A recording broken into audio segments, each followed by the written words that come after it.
Ko'pchilik qizlar mendan so'rashadi, yuzda nima ishlatasiz? Sizlarga obzor qilib bermoqchiman. Avvalambor yuzimizni tozalagan holatda makiyajimizni boshlaymiz. Buning uchun bizga nimalar kerak bo'ladi?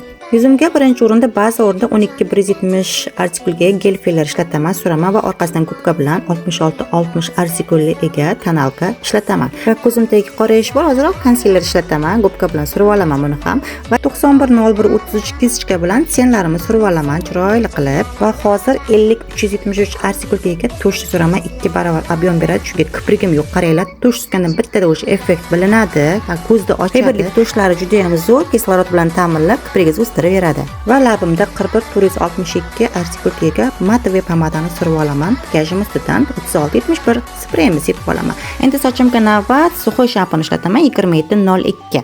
Atermazajda ham ishlataman, sochimni kuyishini oldini olish uchun 27-03 va lak ishlataman 27-07. Kun mobaynida sochimni yaxshi ushlab turadi. Agar videom sizga foydali bo'lgan bo'lsa, like bosib, obuna bo'lib qo'yishni unutmang.